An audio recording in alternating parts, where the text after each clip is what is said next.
राधे राधे दोस्तों, हरि की कृपा से अब हम पाठ करेंगे इसके 27वें अध्याय का, जिसका नाम है कर्दय उपाख्यान। श्री नारायण बोले कि हे नारद जी, इस प्रकार वाल्मीकि मुनि के कहने पर दृढ़ धनवा राजा ने नमस्कार कर फिर भक्ति से आनंद युक्त स्त्री सहित मुनि का पूजन किया।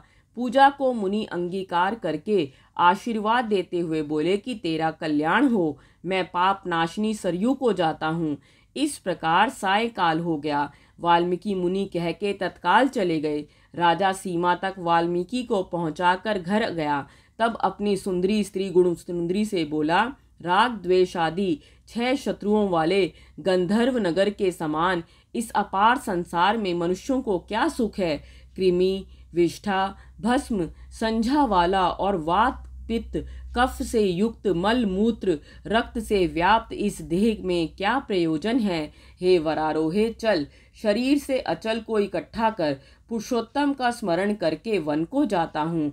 ऐसा सुन वह प्रतिव्रता गुण सुंदरी नियम से नम्रता और शुद्धता से हाथ जोड़ अपने पति से बोली, हे भूपते, मैं भी तुम्हारे साथ चलूंगी। पतिव्रता स्त्रियों के पति ही देवता हैं। जो स्त्री पति के जाने पर पुत्र के घर में रहती है, वह स्त्री पतोहू के अधीन घर में कुत्तों की भांति रहती है। पिता भाई भी स्वैलप ही देते हैं, इसी प्रकार पुत्र भी देता है। सब कुछ देने वाले पति भर्ता के साथ कौन सी स्त्री ना जाएगी। इस प्रकार प्रिया का वचन मानकर पुत्र को राज्य अभिषेक कर स्त्री सहित तत्काल मुनियों की भांति वन को चला गया। दोनों स्त्री पुरुष हिमालय के निकट गंगा तट पर पुरुषोत्तम मास में तीनों समय स्नान कर स्त्री सहित तप करने लगे। ऊपर को हाथ किए बिना कपड़े पैर के अंगूठे से खड़ा हो आकाश में दृष्टि लगाए निराहार हो राजा श्री कृष्ण को जपने लगा। इस प्रकार व्रत विधि में स्थिति हुए तपोनिधि राजा की पतिव्रता रानी सेवा में तत्पर रही। ऐसा कहते हुए पुरुषोत्तम मास संपूर्ण होने पर वहां शूद्र घंटिकाओं के जाल से विमान आया और पुण्यशील सुशील हरि गुणों सहित तत्काल आए हुए विमानों को देख राजा स्त्री सहित आश्चर्य में पड़ गया। विमान में बैठे हुए हे पुण्यशील सुशील ने रानी राजा को नमस्कार किया और दोनों को विमान में बिठा लिया। स्त्री सहित राजा विमान में चढ़ सुंदर नवीन शरीर धारण कर तत्काल गोलोक को चला गया। इस प्रकार राजा पुरुषोत्तम मास में तप करके निर्भय लोक में जाकर हरि के निकट आनंद करने लगा। और प्रतिव्रता स्त्री भी पुरुषोत्तम में तप करते हुए अपने पति की सेवा कर उसी लोक को गई। श्री नारायण बोले, हे नारद, एक जिह्वा से इस समय में उसका क्या वर्णन करूं। इस पृथ्वी तल में पुरुषोत्तम के समान कोई नहीं है। 1000 जन्म तप करने से भी वह फल प्राप्त नहीं होता है जो पुरुषोत्तम मास के सेवन से प्राप्त होता है। जैसे बंदर के 3 रात्रि स्नान करने से ही करोड़ों जन्म में किए अनेक पाप समूह नाश हो जाते हैं। श्री पुरुषोत्तम मास में अनजाने उस दुष्ट बंदर के स्नान होने से पहले पापों का समूह नाश हो गया। वह भी सुंदर शरीर धारण कर विमान पर चढ़ बुढ़ापा मृत्यु से रहित सुंदर गोलोक को गया। इससे सब मासों में अत्यंत श्रेष्ठ पुरुषोत्तम मास है। जो दुष्ट बंदर भी अनायास हरि भगवान को पा गया। आश्चर्य है कि मूढ़ जन श्री पुरुषोत्तम मास को नहीं सेवन करते। जो लोग विधि से पुरुषोत्तम को सेवन करते हैं वे धन्य हैं, कृत्य हैं, उनका जन्म सफल है। नारद जी बोले, वेद में संपूर्ण अर्थों का साधन मनुष्य जन्म कहाँ है, परंतु बंदर भी अनजाने सेवन से मुक्त हो गया। हे तपोनिधे, सब लोगों के हित के लिए यह कथा भी मुझसे कहो कि बंदर ने 3 रात्रि कहाँ स्नान किया। वह बंदर कौन है और उसने क्या खाया, कहाँ उत्पन्न हुआ और उससे अनजाने पुरुषोत्तम मास में क्या फल हुआ। वह जिज्ञासा से विस्तार पूर्वक कहो, क्योंकि आपके मुख से कथा रूपी अमृत सुनते सुनते मुझे तृप्ति नहीं होती। श्री नारायण बोले, केरल देश में कोई मधुमक्खियों की तरह धन में प्रीति वाला नित्य प्रति धन इकट्ठा करने वाले में चतुर कंजूस ब्राह्मण था। कर्म के अनुसार लोक में वर्ध्य नाम से विख्यात था। उसके पिता ने पहला नाम चित्र शर्मा रखा था। उसने श्रेष्ठ अन्न और वस्त्रों को कभी नहीं भोगा और उस कुबुद्धि ने ना कभी हवन किया ना कभी पितरों को तृप्त किया। यश के लिए भी कुछ नहीं किया। स्त्री पुत्रादि का पालन भी अन्याय से इकट्ठे किए धन से किया।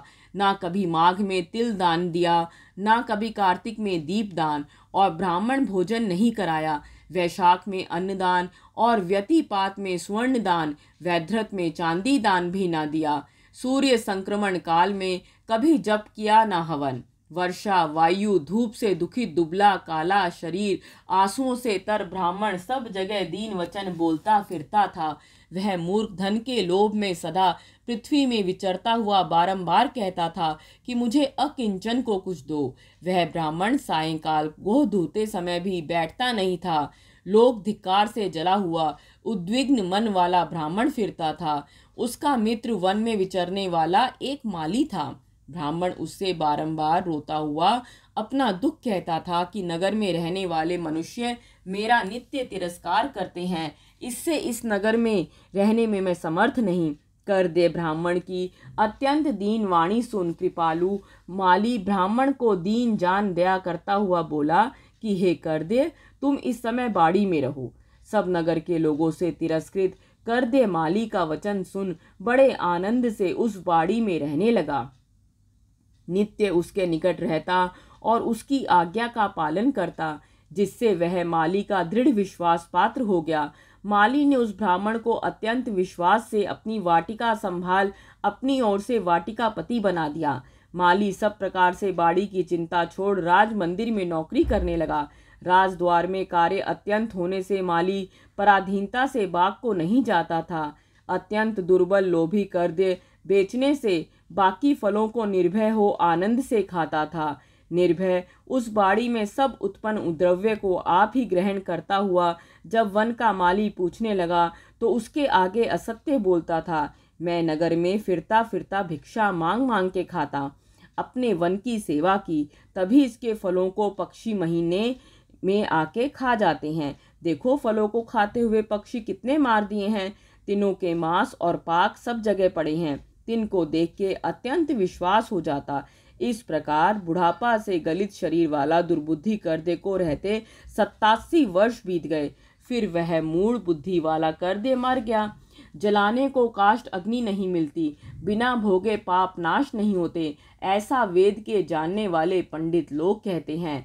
जिससे हाहाकार करता हुआ मुग्दर के लगने से पीड़ित हो कष्ट से महाभयंकर मार्ग को चला। पूर्व जन्म के कर्मों की याद करता कि अहो मेरी दुर्बुद्धि कृष्ण सागर मृग से युक्त पवित्र इस भरत खंड में देवताओं को भी दुर्लभ ऐसा मनुष्य देह प्राप्त हो। धन के लोभ से मैंने कुछ भी नहीं किया, व्यर्थ ही जन्म खोया, और जो मैंने बहुत काल तक धन इकट्ठा किया वह भी सब दूसरे के अधीन है।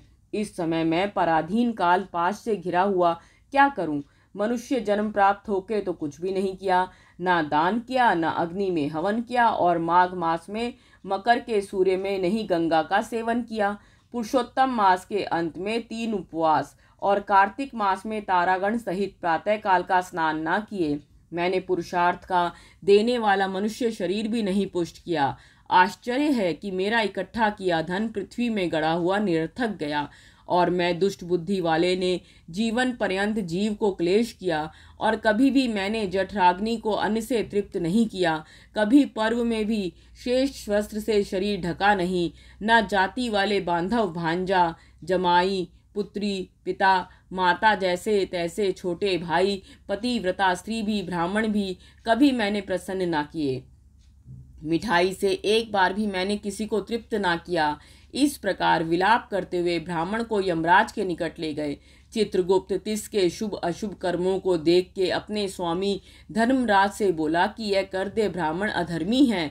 इस दुर्बुद्धि वाले धन में लुब्ध को कुछ भी सुकृत नहीं है। इसने बाड़ी में रहकर बहुत पाप किए हैं। बाड़ी के पति माली से विश्वासघात किया और वह साक्षात फलों को चुराता हुआ फिर चुराए हुए फलों को धन के लोभ से दुर्बुद्धि वाला ब्राह्मण बेचने से बचे हुए फलों को खाता हुआ सब फल चुराने का पाप और अत्यंत विश्वासघात का पाप। हे प्रभु, ये 2 पाप अत्यंत उग्र हैं। इसमें और भी अनेक पाप किए हैं। श्री नारायण बोले कि नारद, चित्रगुप्त का ऐसा वाक्य सुन धर्मराज अत्यंत क्रोधित हो बोले, इसे 1000 जन्म तक बंदर रखो, पीछे इसे विश्वासघात का फल मिलेगा। जय श्री कृष्णा। धन्यवाद। कल हम सुनेंगे इसके अगले अध्याय।